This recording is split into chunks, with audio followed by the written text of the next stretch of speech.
How about 25 minutes of this gun show? Hey, what's going on, everybody? Welcome to another great episode of the Thomas FreeMe Show. Once again, I thank you for tuning in.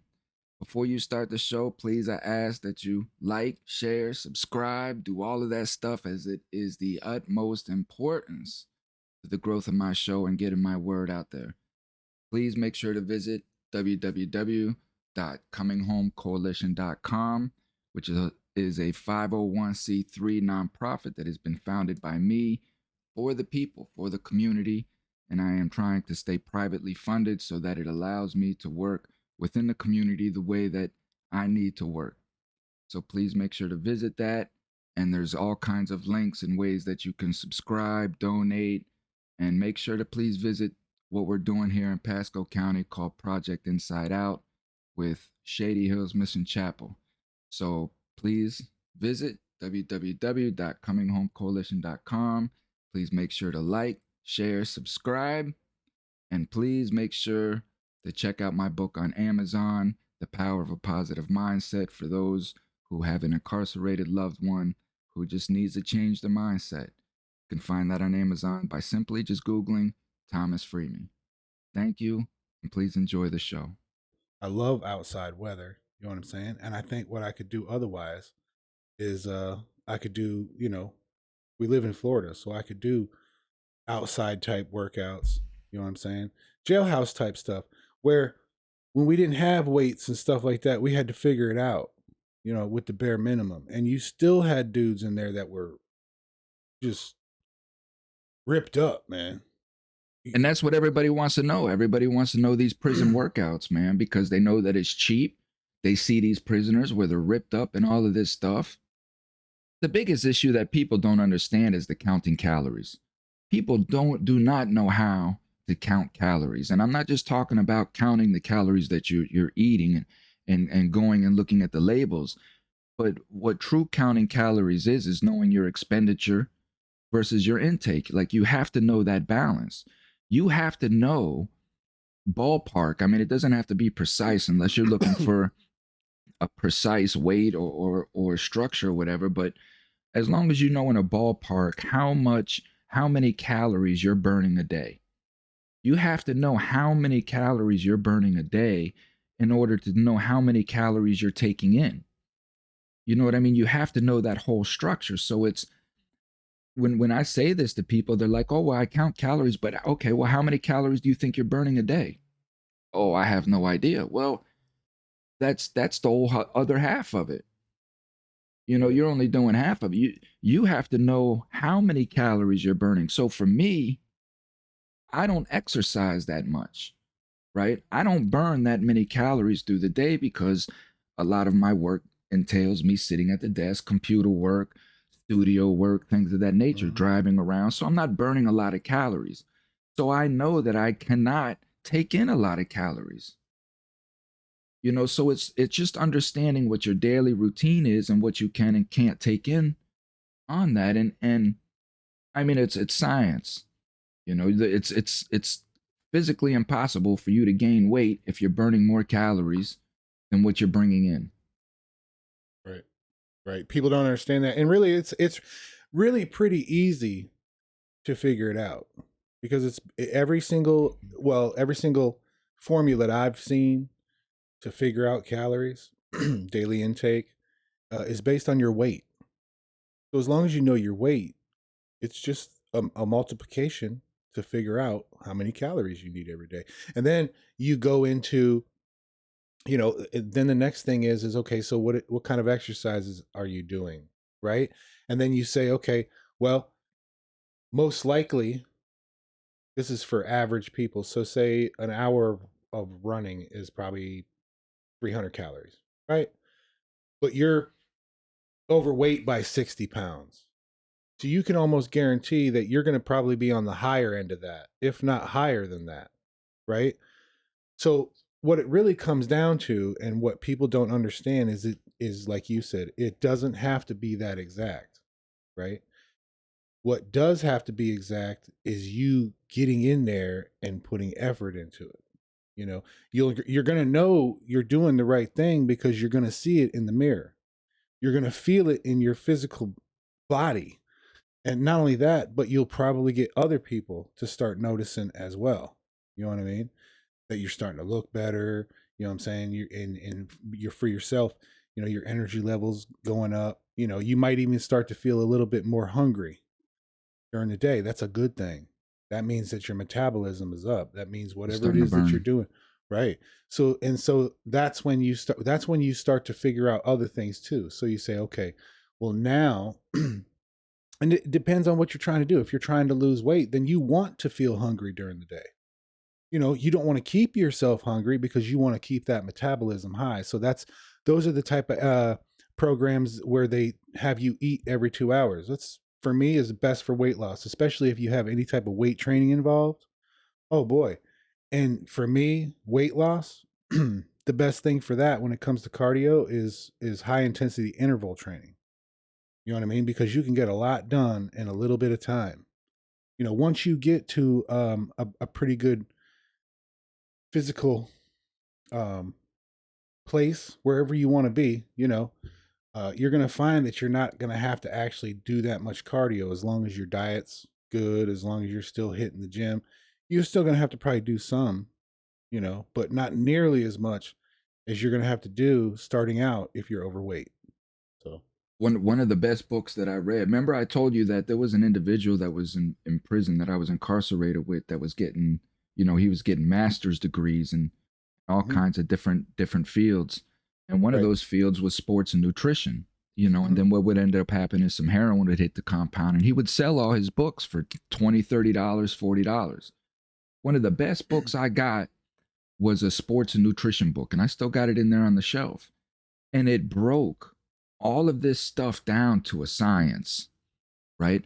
And it really broke down how many calories an individual burns each day according to so many different particular activities. You know what Right. I mean? So once you understand that structure, right? Once you understand that structure and you can say within a ballpark, your daily activities, you're burning maybe 1,500 to 2,000 calories. Like you don't burn that many calories. You know what You I actually mean? do. You actually do. Well, you don't. You don't. It's a lot easier to take in a multitude of calories than it is to burn it. You can take in 15,000 calories easy, but you cannot burn those 15,000 calories easy, right? So it's understanding that. It's understanding that it's a lot easier to take calories in than it is to burn calories.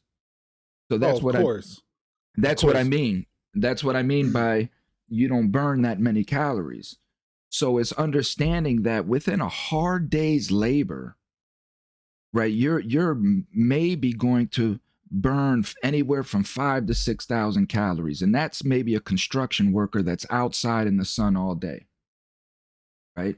Now, when you get into the athletics and the sports of it, and you can really kind of gear exercises and things, then yeah, you can start burning a lot more calories.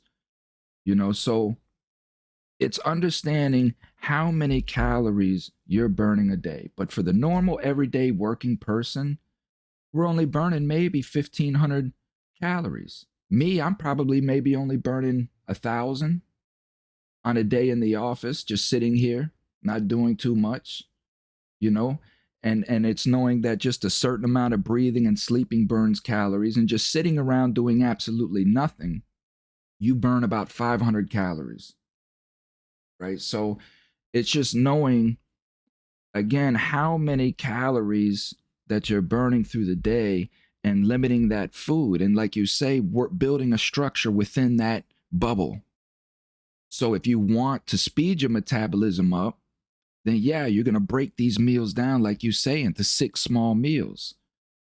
And if you factored in, okay, you know what, I can really only take in about 2,500 calories a day, then you're like you said earlier, multiplication. 6 meals, you're taking each meal's got to be 400 calories.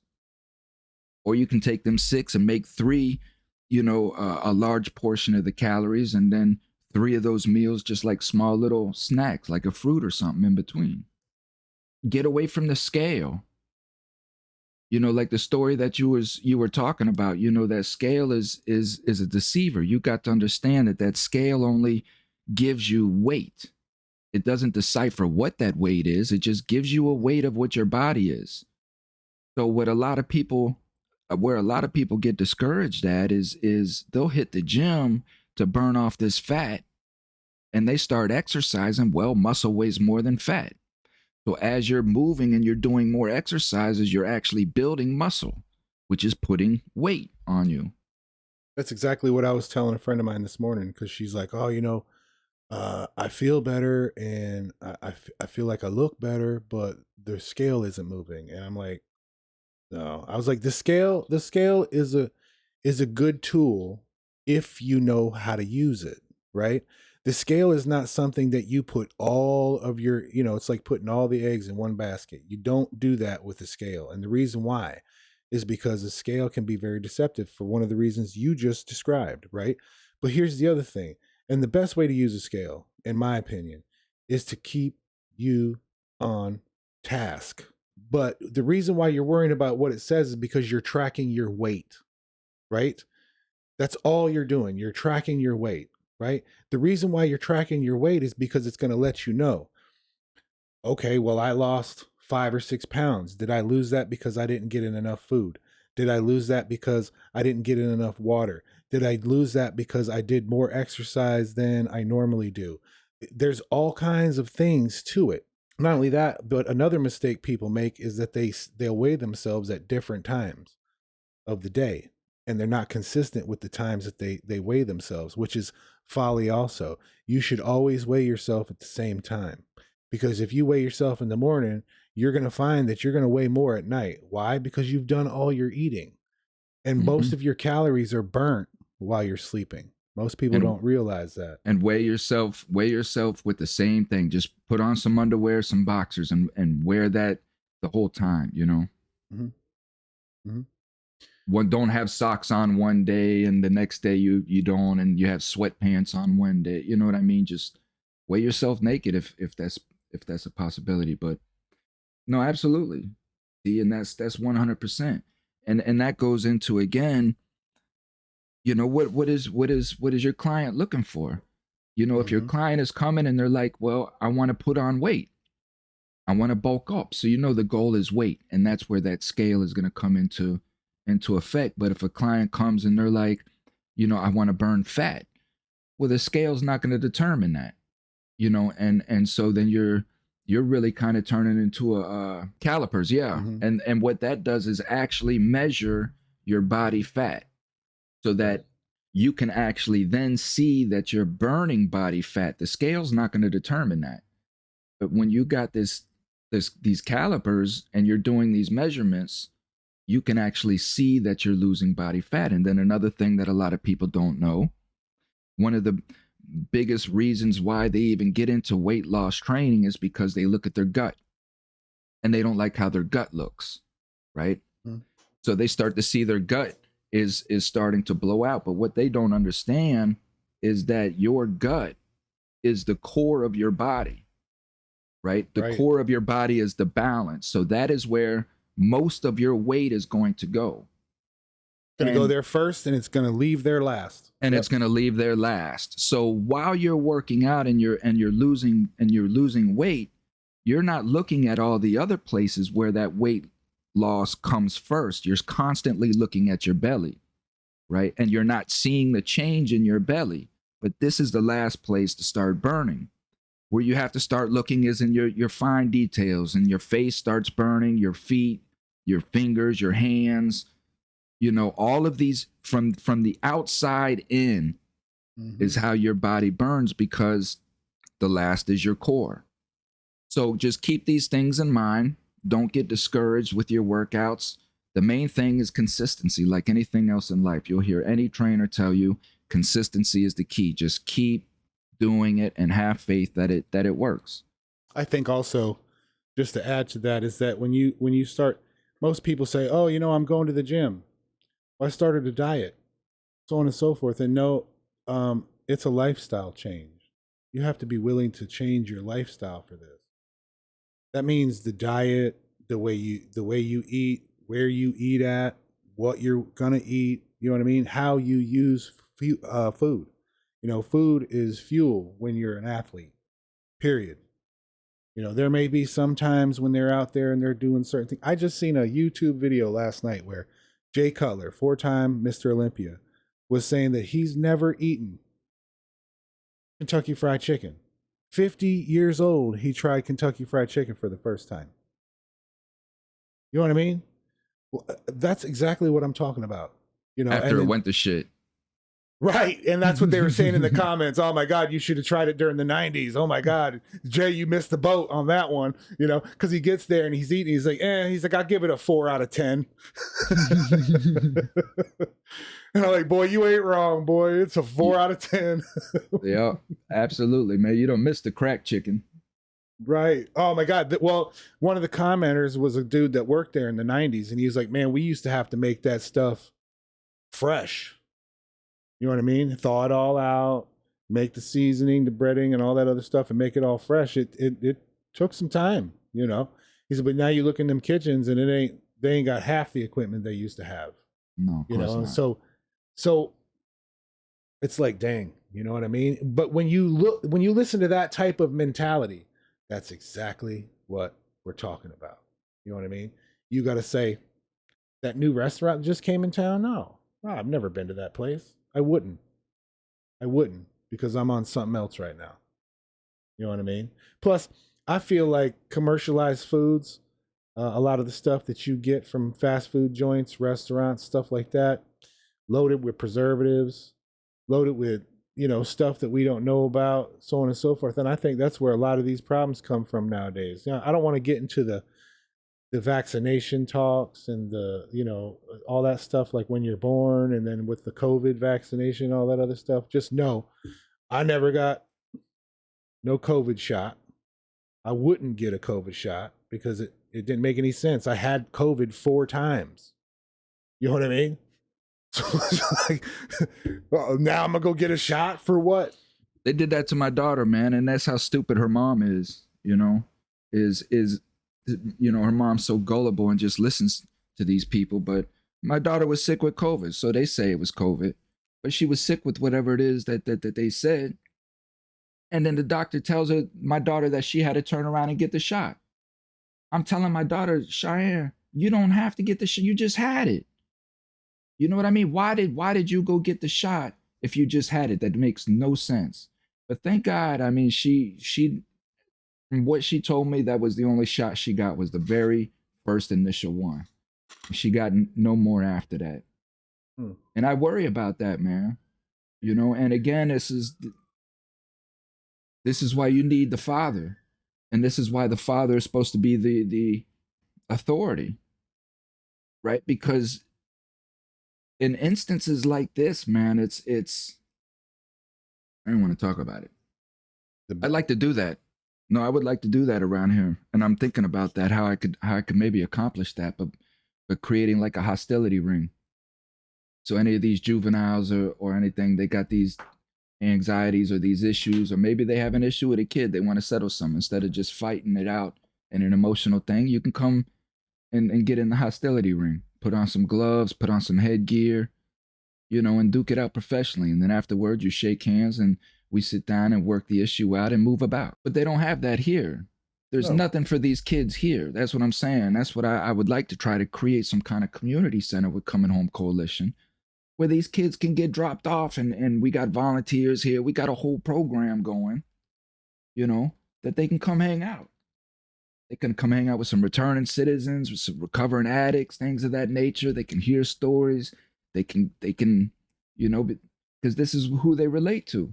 You know, I think I want to go talk to my gym owner friend and see if I can get some of these troubled kids in there, if we can get them like a discount or whatever else, you know, because they might be impoverished or whatever else, or maybe we could figure it out to where we could maybe foot the bill ourselves. Maybe 1 or 2 of us or a handful of us that go to the gym can just add the cost onto their monthly due. You know what I mean? In order for a child or a kid or whatever else to be able to come to the gym and have peace of mind, you know, I think Yeah, that but would I be a don't. good idea.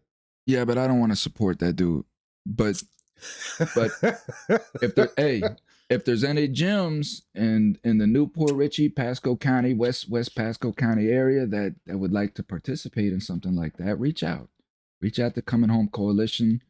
You can go to www.cominghomecoalition.com and shoot us an email.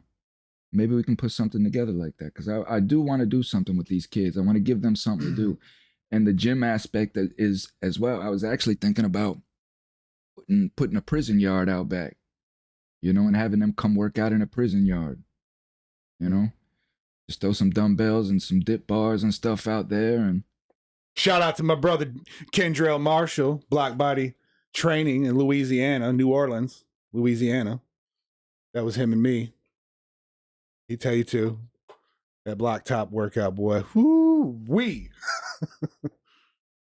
No, we can really get something like that started. There's nothing here for these kids at all. And that would be a great opportunity for us, because, just like with Cameron and his younger brother, for those again that haven't been following me on Facebook and TikTok, I had 20 hours to do with a 16-year-old by the name of Cameron, who gets in fights in school and things. Really good kid.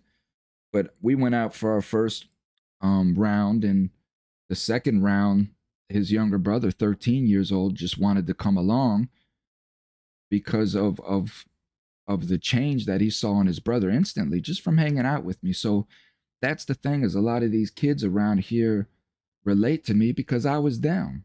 And I get it. I understand. I grew up here in this town too, and nothing's really changed. So they know that I see them. I think it was better in our day, though, personally. I think it's a lot worse than it used to be. This area itself used to be, back in our day, Port Richey was, where all the rich people lived, middle class. They came and retired. Middle class, I should say. You go to Port Richey now, Holiday, even Holiday, back in the day was nice. Look at it now. Corruption. Pasco County is one of the most corrupt counties in the state, so there's just been a lot of corruption. There's been a lot of stealing from the people. Yep. Not a lot of community support, and it still goes on today. Yep. I'm dealing with it, trying to build this nonprofit, and the community development person, we sat down with her, and she would constantly interrupt me when I'm trying to provide solutions. She would interrupt me. She showed no interest in anything I was doing, and really the whole meeting was a setup so that another individual that was in the vote for us in the running for the opioid money could recuse herself from that vote. She had no other business being in that meeting other than to recuse herself from that vote. So it was a setup meeting the whole time. So, and this is the community development, right? She's head overall community development of Pasco County. So when you have these officials, and then the lead of the opioid task force, the judge, right, the chief judge, same thing, interrupted me, had no interest in what I was doing, had no interest in anything. And then at the opioid task force meeting, he kind of just took over the show and just delegated who he wanted to get money to, and this and that. And of course, we saw in the aftermath of that, one of the groups that got $100 and some thousand turned around and bought a brand new Hellcat. There's rumors running around about how these individuals are still on drugs themselves, trying to run a recovery program, and they're getting government funding, and they're out here doing drugs and buying cars, So it's knowing that this is why Holiday regressed the way that it did. Port Richey regressed the way that it did. Crime grew so rapidly that it's now out of control. Oh, even Hernando County too. It's sneaked off into Hernando County too. Well, it's going to keep spreading outward, and just like you just said the other day, T, you were coming back from work and there was a dead body in the middle of US 19. And that's a common thing, is these people are just overdosing and committing suicide, and they're just dying on the sidewalk. Oh, like I told you the other day, man, me and Melissa were at the store, and I went to walk in the store just to grab something to eat real quick, just a drink and a snack or whatever. And somebody that I used to look up to, standing outside the door on a 20-inch bike, Didn't even recognize the dude. He told me who he was, and I was like, damn. He looked like he'd lost at least 80 pounds. Told me he'd been homeless for 6 years, and that he was on meth. I couldn't believe it. Couldn't Mm-hmm. believe it. You know what I mean? And I'm just like, man, it makes me wonder because me and my friends were asking about that dude. You know what I mean? Man, I wonder whatever happened to him, man. You know? And then you find out and you're just like, man, see right there. It could happen to anybody, man. It could happen to anybody. And it's just like, and where's the help at? Because it just seems like it's a growing problem around here. Rapidly. When I was growing up, how many homeless people did you know of around here? You know what I'm saying? That's the thing. It's like when we were kids, these were inner city problems. These were problems Right. that we heard of the inner city, and then now it's in suburbia, and it's just going to keep branching out, and that's by design, you know, and the same occurrence. Me being out at the church, and working with the addicted out there in the Shady Hills area, and I ran across a lady where I asked her, in the midst of a conversation, I'd asked her what her age was, and I guessed around mid 60s. We went to high school together. I'm 48. So it's knowing how just how those that addiction cannibalized them in such a fashion to where it just withered them away to where they're almost nothing. They're on the brink of death. And then of course my guilt in that was knowing that how much did I partake in that? How much of those drugs that affected her body was from me through the years, me injecting into this county. So, this is why I get into a lot of the work that I do, and I'm trying to build what I can build just to try to repair a lot of the damage that I did, and that's the thing is I try to remain privately funded for that. I don't want to work up under these county people. I want to work with them. I've extended my hand. I've sat with all of these people, right? I've sat with the head of corrections. I've sat with, I've sat with all the leaders, all the decision makers. Have any of them reached out to me? No. I've sent out emails. I'm connected to them on LinkedIn. None of them respond, you know? None of them do, and they won't. Of So, course they're not going to. And that's exactly the reason why you did what you did. Okay, this is who I am. This is what I'm here for. And now it's time to make your presence known. You know what I mean? It won't matter about all of them, right? Because they one day they will. Guaranteed that. well, I did what I set out to do, T.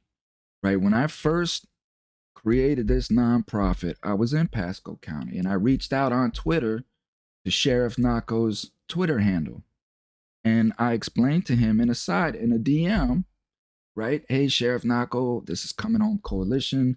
This is who I was. This is who I am now. And this is what I'd love to work with and build in Pasco County. He thumbs down the message, right? So I was like, well, bump this. I'm going to take it off to Tampa then. I'm going to go off into Hillsborough, always knowing that I was going to come back to Pasco. But what my fear was, T, is that because I know Pasco, I've seen it with my own eyes, right? And with the record that I have, it would be nothing for a cop to pull me over, throw some dope in my car, and guess what's going to happen to me, right? Who's going to believe me over a cop? So it's knowing that could potentially happen at any time. And I knew that I had no security behind that. But so I went into Tampa, built my podcast, built my following, and now I'm 100,000 strong. I'm linked with national organizations.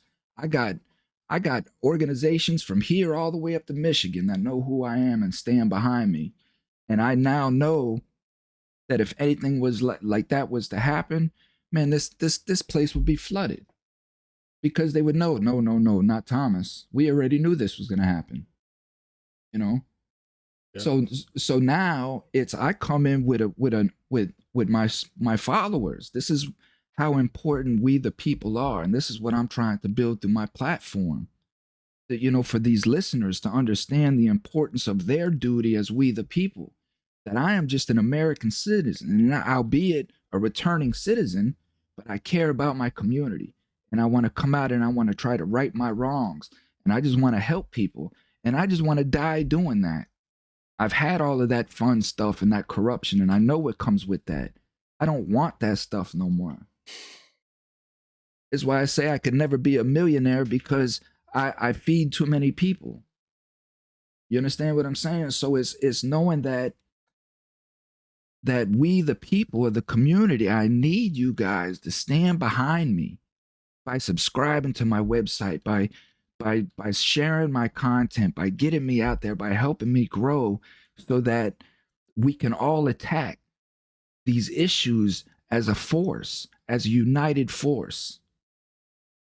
I always go back to what happened in Colorado, man. Look how them truckers stood up for that dude, man, for that Spanish dude that they gave 110 years to, because the brakes failed on that dump truck, or whatever rig he was driving, that ended up killing all those people. And they ended up giving that Spanish dude 110 years. And all of those truckers stopped delivering to Colorado. They laid down. Not near truck went into Colorado. And what did they do? They came and fixed that man's sentence and gave him 10 years. Right? So that shows you what the power of the people can do when they unite and show that, man, listen, at the end of the day, we are the boss and we will shut this bitch down. Right? Because we stand for justice. And at the end of the day, right is right and wrong is wrong. And I'm an American citizen that's out here that commits no crimes.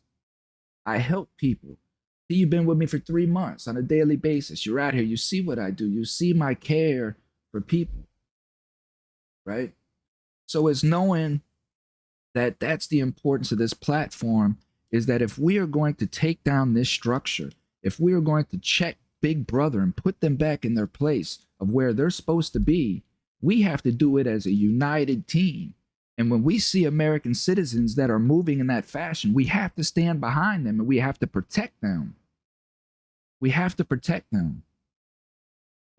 Another reason why my platform is here is for any American citizen who feels like their voice is not being heard.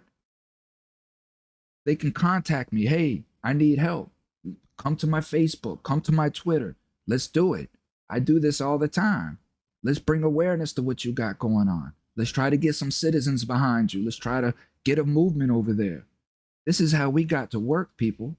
Well, see, what it is most people are reluctant because they don't want to get caught holding the bag. You're a convict.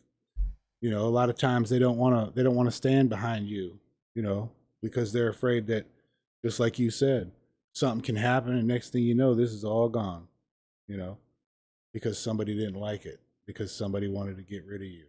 It was better the other way. You know what I mean? Absolutely. And that goes twofold, and again, but it all falls behind this materialistic crap. You have individuals that are scared to stand up because they're scared of losing this materialistic shit. So they won't stand up for what's right, and they'll turn a blind eye to it because they don't want to create waves, because they like what they got going on and they don't want to lose that. So they'll allow a man to be beat to death right in front of them. Yep. Because it ain't their problem. And they try to keep that problem away from them. And then you have other individuals that'll capitalize off that problem.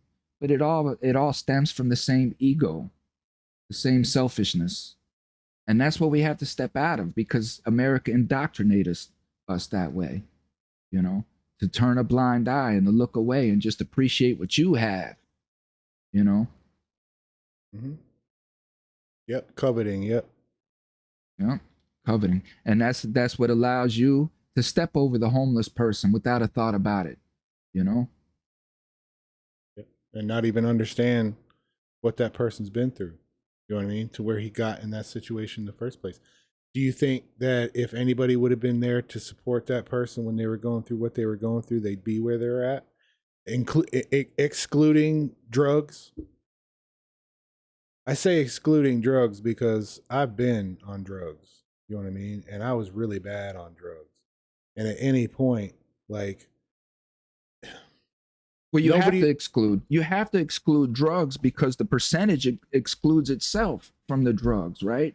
And Mhm. this what people don't understand is that there's a high you homeless people do not become addicted, and this isn't for all, but this is what the percentage shows, that there's a higher percentage of addiction after homelessness, not the Right, addiction that makes them homeless. It's the right, fact that they've become homeless from the economical pressures, and right. and then they become addicted to deal with the fact that these people got to dig through garbage cans and eat who knows what, man, you know.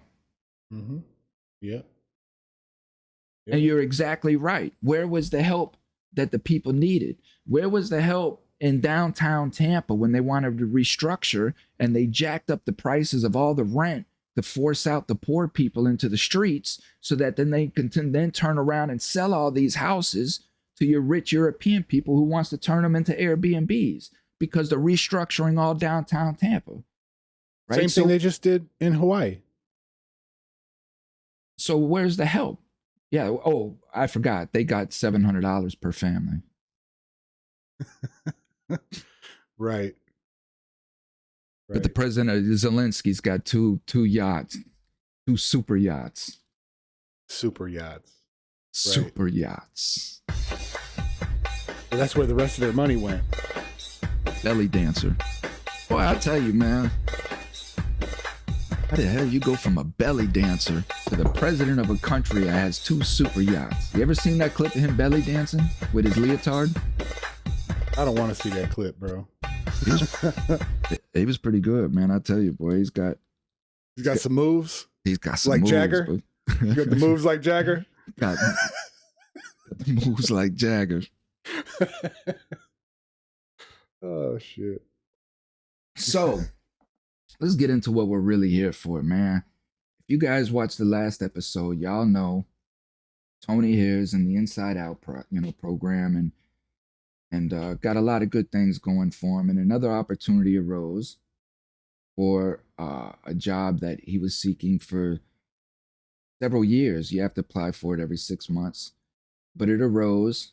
Um, and this is how life works, right? Life just works this way, man. Life will deliver sometimes things when you least expect it, and just ill prepared for it, and we have to understand that, and not every opportunity you can grasp, right? So Tony did fail his urinalysis, his UA. It was the chance that we took. We knew it was a 50-50. We went with the water dilution. I Mm-hmm. still I still feel like, because Tony said that, there was just, it was slight dilution, slight yellow in there, and that's what worried me, because that shit has to be clear. It has to be water. And I think maybe Well, that, I'd been peeing probably every 10 minutes for probably about 2 hours at that point. So, I felt good about it. But people got to realize that, I'm on probation. You know what I mean? I just don't have any avenue. I mean, yeah, sure, I could have went and did the fake pee thing and nobody probably would have ever known about it. But on the off chance, because I have a medical card, you know, yeah. and Well, just to clarify for the listener, on probation here, you are allowed, as long as you have your medical card, they permit you to smoke marijuana. right. And now the other part to that is I know a lot of people might hear this and be like, well, why is he smoking marijuana while he's on probation? Well, let's go back to why I was a drug addict. I was injured on the job when I was 20 years old, right? I don't always have uh, problems with pain or whatever else, a chronic, really bad to where it lays me down for days or even weeks. But it does happen. I refuse to take any type of narcotics for it. Um, Normally, I won't even take ibuprofen. Marijuana seems to do the trick for me most of the time. Um, I haven't had any real issues or anything like that since I went that way instead of going with the pharmaceuticals. And I'm happy with that. If and for me, to tell you truthfully, if that means that certain things are out of reach for me because of that, I'm okay with that. You know what I mean? Because the way I look at it is yeah, okay, I could go and I could go to the doctor and I could get narcotics, and you people will let me work there every day of the week and never have a problem, you know. But if I go smoke marijuana, it's no. Even if I have a card, even if it's legal, why? Because oh well, it's still illegal in the federal government. Right. Okay, all right. Well, I'm gonna keep doing me, and y'all keep doing you. However, I will tell you this: um, they said that they were going to try to see if I could still get the job, if maybe I could retest sooner than 6 months. Um, Given the opportunity, yeah, I would take it more serious next time. You know what I mean? And I would just quit because it's not like I said, I don't have um, bad enough pain to where I couldn't go without for a few weeks or whatever else in order to get a job. Of course, I only had like 3 days worth of knowledge before I had to go take a drug test. You know what I mean on this in this particular situation, and I just felt like I didn't have a whole lot of avenues to go down, considering that I'm on probation. You know what I mean? But I was still going to try. So Well, on the and I off mean, chance, and that's the thing, like for me, in that situation, it was an opportunity. I took it, and it didn't pan through, and I move on. Will I hmm retest? And if they came back to me, I probably wouldn't. It just all depends on where my life is in that moment. But I'm not gonna wait on it. If they're not willing to overcome something as silly as that. I understand rules, I understand regulations, but again, this is a private industry, and I understand, maybe some work sites you may not be able to go on insurance wise because of the federal standard of it. So I mean, it's all of these stupid ass loopholes. hmm And the thing of it is, as a human being with logical sense, you sit back and really it's all behind money. right, And that's where the frustration comes in because you know it's all behind money. It hinders work progress. It hinders so much, you know, because like you say, you're exactly 100%. You would not have any problem if I had a pharmaceutical prescription. right. Yeah. First The, thing they told me yesterday when the drug test people called me. Now, first of all, they sent this thing to the lab. I just want to caveat that first and foremost. Like they sent this thing to the lab. Why? I have no idea. This is a pre-job 5 panel drug test. You know what I mean? You should have known what time it was as soon as you seen it, but you sent it off to a lab. So what that tells me is that my levels were probably very low. You know what I'm saying? Probably low enough where it didn't show. And what I think happened is I think the guy that was taking the test seen my marijuana card in my wallet when I put my ID back in my wallet, and he went ahead and said, "Oh, we gonna," you know what I mean? He come up clean now. There ain't no way. And he went ahead and sent it off to the next people and see. And that's what I'm talking about. You got people out here getting in other people's businesses for no fucking reason. You know what I mean? It don't matter. Maybe that card's old. Maybe I'm just a pack rat. no, You know yeah, what I but mean? no, but you can't. I mean, you can I never know. blame. You can never blame somebody for doing the right thing. I mean, this is a person who's doing his job. He understands that his job in that moment is to detect any kind of drug use. So I, you know, that's for me, T. That's on you. You should have thought beforehand, man. Let me hide this card to make sure these motherfuckers don't see this Well, marijuana card, whatever. uh, again, you're absolutely 1000% right. I'm not going to sit there and blame nobody for doing the right thing. I probably would have did the same thing. You know what I mean? Given the situation, you know what I mean? I might not have said anything. I might have said something to him. I might have said something to him like, I see that marijuana card you got, you know, whatever. And it might have been like a warning, like you get when sometimes when you get pulled over by the cops. I would have been like, listen, man, you know what I mean? You might not want to bring that with you when you go to a drug test. You know what I mean? But I'm gonna let you slide this time. But you know, that's probably how I would have did it. But that's not everybody, and I understand that, and that's cool. The other part of it is like you said, this might not be for me. I might get there and hate it.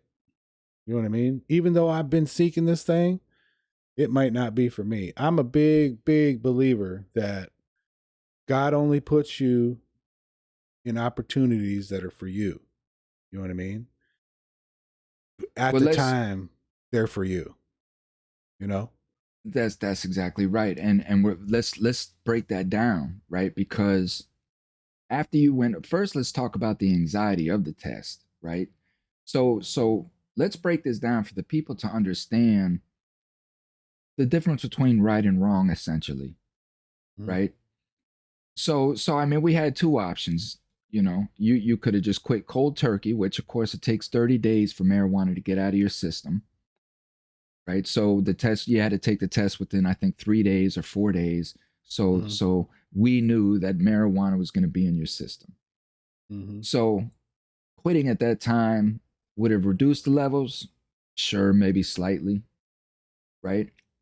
But it was more, again, going into the purpose of why we have marijuana cards to begin with, right? And just like how you described me as well, I have a marijuana card, and I'm I'm I'm ADHD severely. Like I used to collect Social Security for this.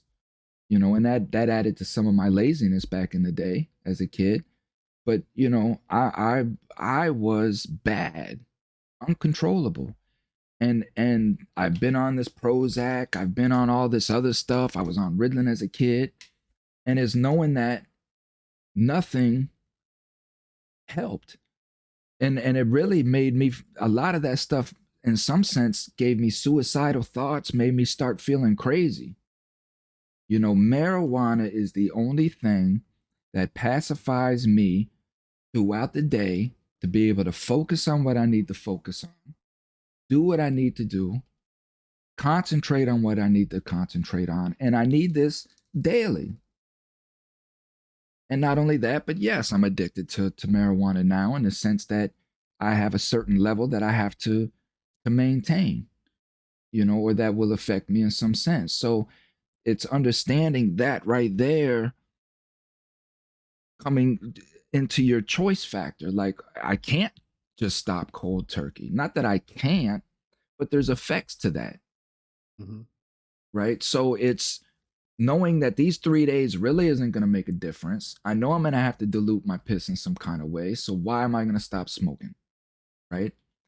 And that was the choice of the continue on smoking into the piss test. And then as far as the choice of the fake pee, which you were getting mixed comments on that. Like you put a lot of time and research into this. It's not like you were just saying, whatever, I'll handle it or whatever. Like you were doing everything that you could do, that you knew how to do on this spur of the moment thing, Right.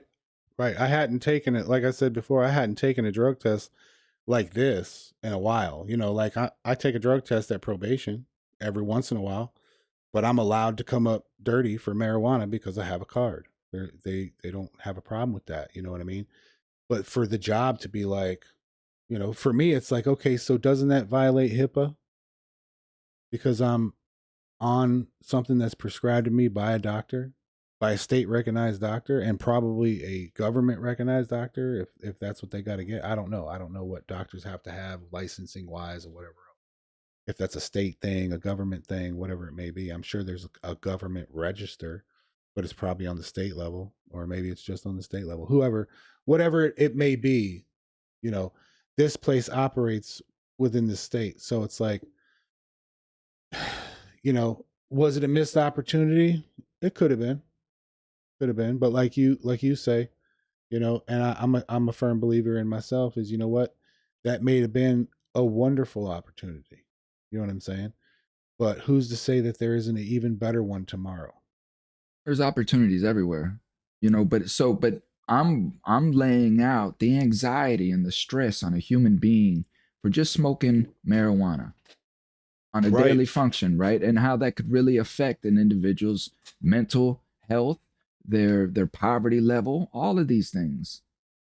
So it's understanding that this day of the test, right? Coming down to that choice of the either or, you know, Right. it's I was with you that morning, you know, so it's that whole anxiety of that morning, that feeling of I need to pass this test because of the opportunity that you outlined, right? Right. This is a life changing opportunity, and you can only do what you can do to the best of your ability to try to achieve this opportunity. This is the message to the listener, you know, that may get discouraged if they don't get a job that they wanted or things of this nature. You know, it's understanding life and the energy and the karmic value of things and how it all yings and yangs, you know. Hmm. But specifically talking about the marijuana and the pressure and choices that are put upon you, right? So then now you go, you take this piss test, you've been drinking water all morning. So the stress to your body, Right. you know what I mean? That of taking in this large intake of water and having to funnel through and dilute your piss. And the Hmm. reason why we took that option is because, again, we were getting so many mixed reviews on the fake piss. We didn't know what to expect walking into the UA. We didn't even know if we'd be able to carry this thing in, which you can outline, you know, your process that you went through going in to take the UA, and if it was even possible to use the fake pee. Oh yeah. Well, when you walk in first, as far as I know, with the fake pee, you're supposed to heat it up for like 10 seconds, and then it's got like a jacket or like a cover that the bottle comes in. And so the only way that really you're going to get it back there is if you basically jock it, strap it somewhere on the inside of your leg. And I mean, the thing is that's going to have to keep it warm too. So first things first is they didn't even open until 9 o'clock, and I was there at 8:30. So I'm already sitting there for half an hour. And then when I walk in, they have me sitting there for another half an hour. And then when I walk in the back, I got to take all my stuff out of my pockets and I got to throw it in a lockbox. They give me a key for that. They walk me down the hall into a bathroom and they time me. I got 4 minutes to do whatever I'm doing. You know what I mean? And then the first thing he did when he walked in was he checked the temperature of it. Well, it was like 40 degrees that day. You know what I mean? So it's like the entire time I'm going through all this, I'm sitting here and I'm like, man, it's a good thing. I went this way with it because now, I whether I fail or I passed in that moment, I felt good about the choice that I made because of what I would have had to go through in order to make the other thing happen. You know what I mean? And not ever going that way. You know what I'm saying? So I basically I felt like I had as much chance using the fake urine as I did peeing myself, except I wouldn't have to carry all this extra stuff. I wouldn't have to Right. do all these other precautions.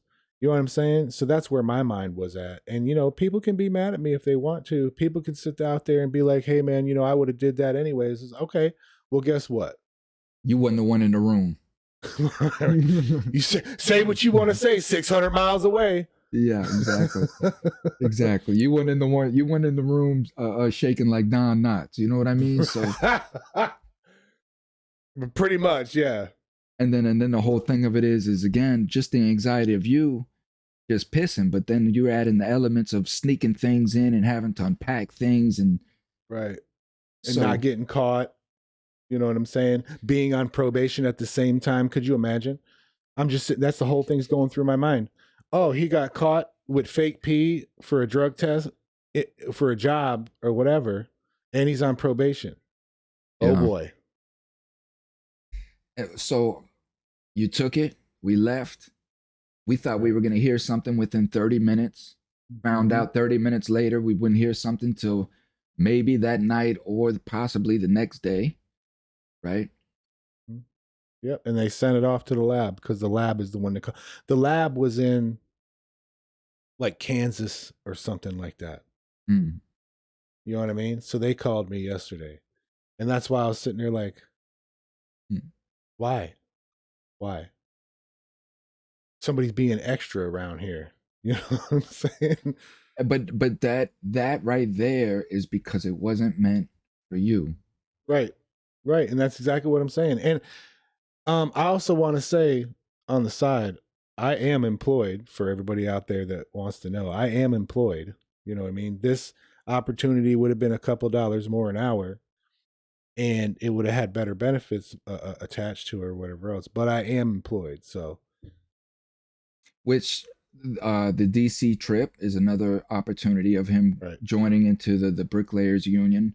So that opportunity is still there as well. The only reason why that is not on the table right in this moment, because one, the probation stopped reaching out to me for collaboration and working with trying to get Tony there, which again, one of the aspects of probation, people, is that probation cannot hinder your progress. It cannot get in the way of you progressing in your work field. Now, of course, there are rules and guidelines, but probation has to work with you as much as possible to make this happen. And the reason why this probation officer is saying that Tony would not be able to go to Washington, D.C. to enter into his apprenticeship program is because Tony would then have to come back every 30 days to renew this pass. They only give him a 30-day pass, and he would have to do it in person via Zoom or anything modern. So it's knowing that there's that, and then Tony still has his weekly diversion classes, which will end here shortly. So he's really getting ready to wrap up the classes, and then we can maybe take a look at getting him to DC at that time by eclipsing his probation, because he's almost done with his probation. So that is an option in itself as well. But True. you, Tony, hit it right on the head. It's listener, it's about just taking a step back, looking again from a bird's eye view as to what happened, why it didn't go your way, things of that nature, and knowing that this opportunity just wasn't for you doesn't mean that another one won't come. You created this opportunity. So it's knowing that you create the opportunities, and some you win, some you don't. You just keep it pushing. That's why I said now, if they were to come back and be like, hey man, you want to take another piss test? And I was like, nah, I don't want to go through all that again, man. You want to hire me? Hire me. I'll come work tomorrow, but I'm not going to go through all that again. Well, I mean, there's really no way around it. I got a card. You know what I mean? Legally, I can do it. So it's like basically them hiring me, basically them telling me, hey, we know that you're fudging the test, but that's okay. You know what I mean? So that's really what it comes down to right now. It's like it's their integrity at this point. Yeah. Because the fact is I could quit smoking weed tomorrow, but are they going to believe that? You know what I'm saying? Or is it going to be more, you know what I'm saying? They have a choice to make in that situation too, because it's like, well, I didn't lie. I told you I had a card. I went down there. It came up positive for me. I told you why I take it, so on and so forth. That doesn't mean I'm going to be inebriated on the job.